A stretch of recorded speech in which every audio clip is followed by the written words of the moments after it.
Bonjour Caroline, Bonjour Steven. merci encore pour l'acceptation. Avec plaisir. Donc, est-ce que vous pouvez vous présenter pour nos internautes? Oui, alors moi je suis née en Champagne, donc je suis champenoise d'origine, donc née au milieu du vignoble de Rilly-la-Montagne.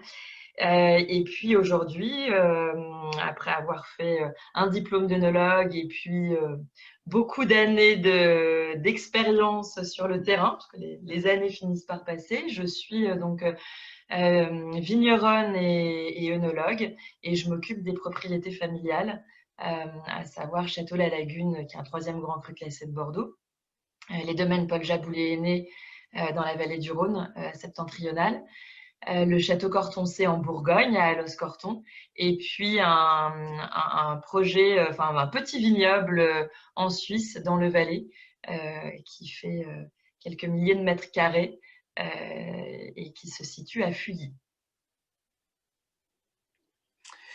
Justement, quels ont été les éléments déclencheurs de votre passion pour ce métier? Pour Alors le moi, je suis vraiment vin. arrivée dans le monde du vin, étonnamment pas par le vin lui-même, mais je suis arrivée dans le monde du vin parce que j'avais cette passion pour tout ce qui tournait autour de la nature, des plantes.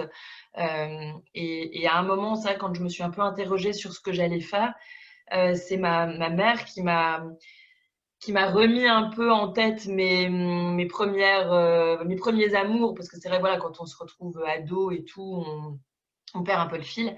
Et elle me dit, mais non, mais tu as toujours été dehors, dans la nature, dans la forêt, à faire des herbiers, à planter des fleurs. Et elle me dit, tu devrais vraiment réfléchir à quelque chose qui va tourner, enfin, qui va te permettre de travailler à l'extérieur, avec la nature, avec les plantes. Et puis, on avait brassé pas mal d'idées comme ça. Et on avait parlé de pépiniériste, herboriste. Et puis, à un moment est venu œnologue. Et ça a tout de suite, enfin voilà, c'est comme si on avait mis la bonne pièce dans la dernière pièce du puzzle. Et puis ça, voilà, ça a été un énorme déclic. Ayant en plus grandi au milieu des vignes, mon père ayant repris un domaine en Champagne quand j'étais petite, bah, tout ça en fait s'est mis à faire du sens. Et je me suis lancée dans cette formation d'œnologie à Bordeaux. Et c'est là que j'ai vraiment découvert toute la facette, on va dire, vin, dégustation. Et voilà, et puis petit à petit, je continue à apprendre tous les jours, mais ouais, c'est vraiment par l'envie de travailler avec la nature, avec les plantes, que je suis arrivée dans le vin. C'est peut-être ce qui me donne aussi aujourd'hui cette approche hyper impliquée sur tout ce qui est biodiversité, pérennité des vignobles et engagement en bio et biodynamie. Oui, donc j'imagine c'est une harmonisation avec la nature, j'imagine, avec la terre. Euh, co- Comment justement, voilà, ma question c'est en quoi consiste votre travail en fait, qu'est-ce que vous faites vraiment et surtout comment on reconnaît votre empreinte parmi tant d'autres onéologues.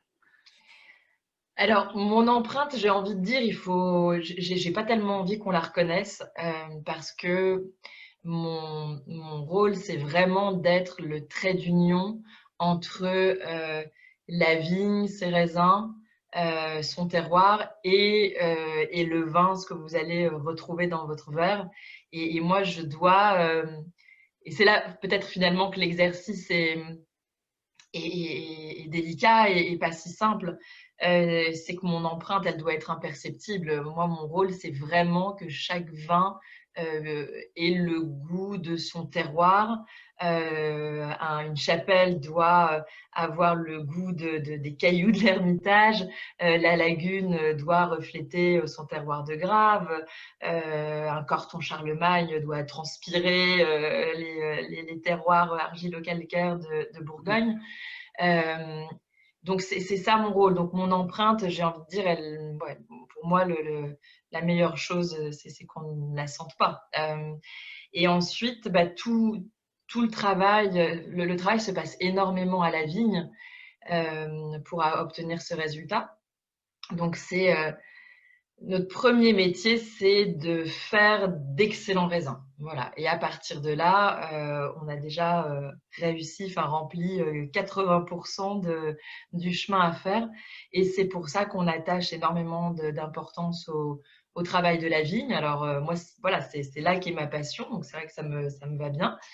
Et donc on a mis en place tout ce travail biodynamie pour améliorer la qualité des raisins, que les raisins aient encore plus le goût de l'endroit où ils vont puiser leurs racines. Et puis également, bah, il y a cette facette aujourd'hui qui est tellement importante, c'est assurer l'avenir de ces terres et de la biodiversité qu'elles portent. Et donc, une fois qu'on a fait tout ça, que les raisins sont délicieux, on va dire qu'en cave, on essaye juste de respecter ce fruit et de l'amener jusqu'au vin final, mais de façon très, voilà, très délicate. Les vinifications vont être, voilà, on est plutôt sur des macérations de raisins que sur des extractions très fortes. Les élevages sont très dosés pour ne jamais venir empiéter sur le goût du terroir. Donc voilà, c'est tout un travail assez d'équilibriste, je dirais, qui finalement n'est pas si simple parce que c'est plus facile de faire trop ou pas assez, enfin d'être un peu dans des vinifications interventionnistes, que de comme ça guider le vin jusqu'à la fin des vinifications et des élevages, l'accompagner sans le contraindre. Qu'est-ce qui vous pousse tous les jours à faire ce que vous faites en fait? Qu'est-ce qui vous motive en fait? Alors moi, je suis vraiment passionnée par toutes les facettes de ce métier. Je suis passionnée, enfin, je suis hyper motivée le matin quand je me lève et que je dois aller travailler à la vigne. Voilà, c'est un plaisir d'aller dans ces parcelles. On les suit, on les accompagne. Il se passe toujours quelque chose. Voilà, il y a cette parcelle qui a un peu souffert de la sécheresse. Alors pendant l'hiver, il faudra peut-être soigner le sol avec des préparations pour que l'année prochaine le sol soit bien régénéré. Enfin, il y a déjà un énorme travail à faire sur la terre et c'est ça que je trouve passionnant. On, on cultive vraiment la terre et c'est vrai que j'insiste souvent sur le mot cultiver la terre parce qu'aujourd'hui, je pense que c'est presque quelque chose qui a été un peu oublié dans l'agriculture en général. Mais cultiver la terre, c'est un mot qui est hyper fort. Cultiver, c'est pas n'importe quoi. Enfin, voilà. Et c'est vraiment notre rôle. Et d'aller cultiver cette terre, bah, finalement, on se cultive nous en même temps. Enfin, c'est pas juste aller. Il y a une dimension presque un peu spirituelle dans ce travail. Et ça, pour moi, ça rend le travail de la terre hyper passionnant. Quand vous avez passé une journée à travailler votre vigne, à travailler votre terre, enfin, vraiment, vous pouvez faire toutes les heures de méditation que vous voulez à côté, ça remplacera jamais ce que vous avez fait en étant, voilà, en prise directe avec cette terre. Donc ça, déjà, pour moi, c'est un moteur énorme. Et ensuite, c'est fascinant. Enfin, tout ce que je vous explique, dessiner, voilà, ou laisser se dessiner un vin, l'accompagner, travailler, être un peu le prolongement essayer d'être dans le prolongement de cette terre, de ce que cette terre nous a donné, de ce que ces cailloux, parce qu'on est toujours dans des terroirs très caillouteux pour la vigne, de ce que ces cailloux ont transmis au raisin, être ce trait d'union en fait un peu on va dire dans l'œuvre, c'est Bah oui, c'est passionnant. Et puis, il y a surtout plein de... Enfin, les journées se suivent et ne se ressemblent pas du tout. Voilà, ça peut être une journée à la vigne, une journée à la cave, une journée en dégustation avec, avec des sommeliers, des cavistes. Donc, il y a cette notion de partage aussi qui est hyper importante, qu'on a un peu perdue en ce moment avec la situation actuelle. Et j'espère que rapidement, on pourra retrouver ces moments d'échange et de partage qui sont ouais, une facette hyper précieuse de notre métier. C'est intéressant parce que lors d'une interview, vous avez parlé du mot patience. Il faut de la patience dans ce métier. Ah oui. Justement, les qualités que vous avez, justement, peut-être, c'est pas inné, j'imagine, c'est au fur et à mesure, on apprend beaucoup de choses et qui fait qu'on s'améliore. Est-ce que ça vous a permis justement de faire face à la situation actuelle? Alors, c'est vrai que dans le monde du vin, on travaille avec le temps long, puisque quand on démarre quelque chose dans la vigne, ben, on sait qu'on n'aura pas forcément les résultats tout de suite.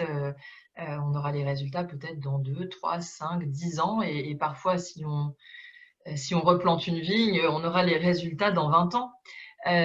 Donc, on a vraiment cette notion du temps, enfin du vrai temps en fait, du temps naturel, du temps qui n'est pas précipité ou accéléré par nos modes de vie.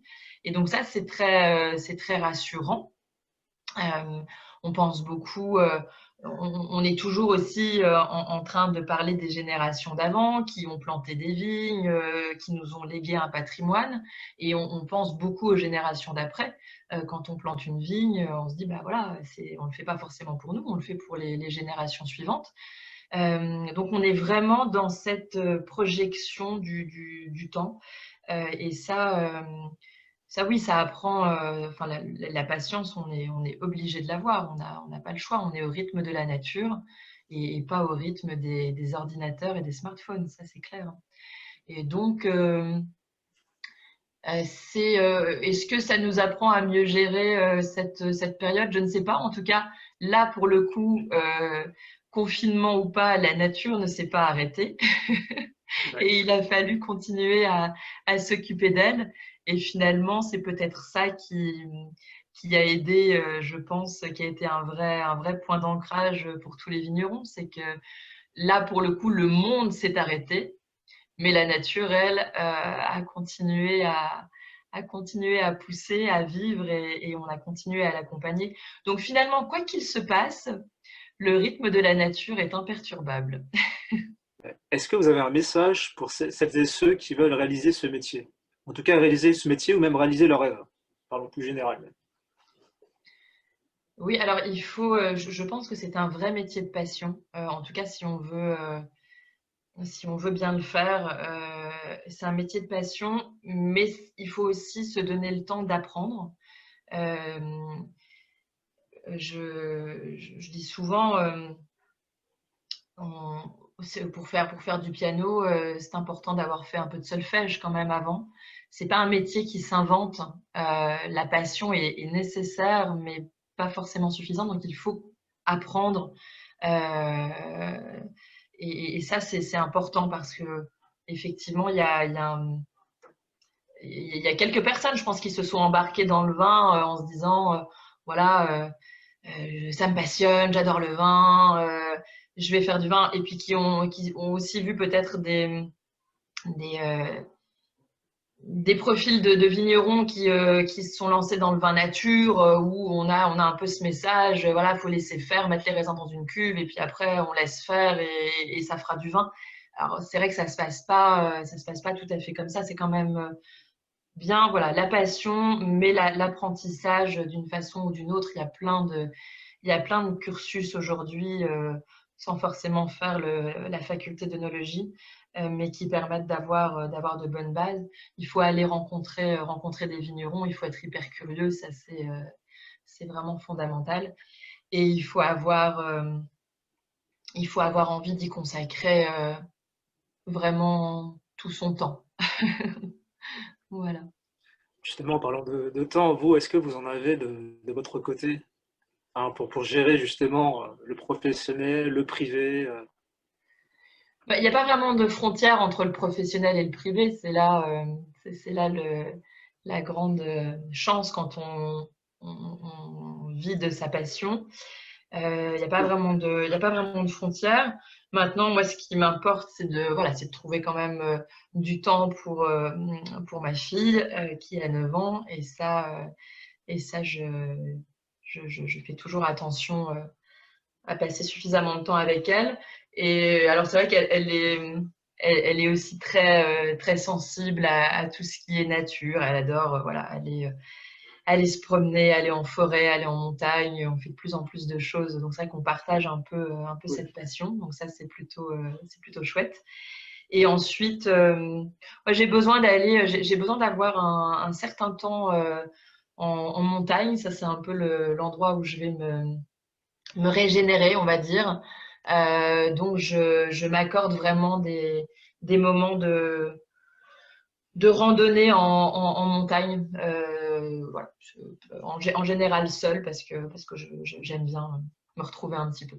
Oui, parce que vous voyez beaucoup de monde, donc j'imagine, j'imagine vous donnez, vous partagez beaucoup d'énergie aussi de vous-même, donc vous avez besoin aussi d'être un peu tranquille pour vous ressourcer. Oui, oui, alors voilà, c'est vrai que je fais comme ça beaucoup de montagnes en toute saison. Après une journée dans les vignes, pour moi, c'est hyper ressourçant. Donc, mais voilà, aller en montagne, je trouve Ouais, que ça, enfin voilà, chacun a ses façons de se ressourcer. Moi, c'est vrai que ça me va bien comme ça. Donc, je m'accorde ce temps. j'imagine que vous avez eu forcément des critiques. Comment faites-vous face à ça? Enfin, comment faites-vous pour enfin, surmonter ce genre de choses sans prendre en compte tout ça et avancer? Alors, les critiques, je les écoute toujours parce que je pense que c'est aussi comme ça qu'on se construit. La Euh, jalousie peut-être, plus dans ce sens-là, quoi. Jalousie, ça, j'écoute pas. Ouais. Quand ça prend la tournure de la jalousie, alors là, ça me glisse comme l'eau sur les plumes d'un canard. Voilà, pour être.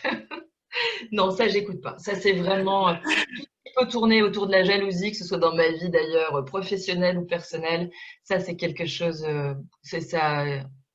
Enfin, voilà, ça, je ne prends absolument pas en compte tout ce qui. Vous faites pas. Non, pas du tout, Ouais. pas du tout. Vous tracez votre chemin en fait. Exactement. Non, j'ai mon fil conducteur, je sais. Voilà, après, évidemment, il y a toujours, c'est important de nourrir ses réflexions, de continuer à vouloir progresser, de se dire, voilà, que peut-être parfois on a fait des mauvais choix, il faut ajuster. Donc, il faut rester très à l'écoute de ce que, voilà, des remarques. Mais les remarques constructives, je les entends volontiers et, et peut-être, voilà, peut-être parfois sur le moment, je vais essayer de défendre mon point de vue, mais il n'empêche qu'au fond, le soir, je vais rentrer chez moi et puis je vais vraiment réfléchir à tout ça. Après, tout ce qui prend la forme de jalousie, qui peut se manifester parfois sur des réseaux sociaux, par exemple, parce que c'est vrai que c'est un peu là souvent que ça se passe maintenant. Alors ça, franchement, non, ça c'est vraiment, j'ai pas du tout envie de mettre mon énergie à cet endroit. Ouais. Est-ce que vous avez des prochains projets là, que vous mettez en place Bon, actuellement? plein. Beaucoup, Toujours plein de projets. comme d'habitude. Et voilà, on est toujours dans une recherche d'améliorer tout, tout ce qui se passe à la vigne pour répondre justement aux enjeux dont je parlais, que ce soit la qualité des vins ou la préservation de nos terres et de la biodiversité. Ça, c'est vraiment nos deux gros. Ce qui est bien, c'est que les deux ont des synergies. Donc, ce qu'on fait pour la biodiversité et le sol et la préservation des terres joue toujours un rôle très positif sur le goût du vin. Donc, ça, on a quand même beaucoup de chance avec ça. Et donc, on a plein de projets. Alors après, c'est pas des projets pharaoniques, mais plein de petits projets pour toujours continuer à améliorer cette viticulture, améliorer le fonctionnement de nos sols. Donc, plein d'essais. voilà, pour chacune de nos parcelles.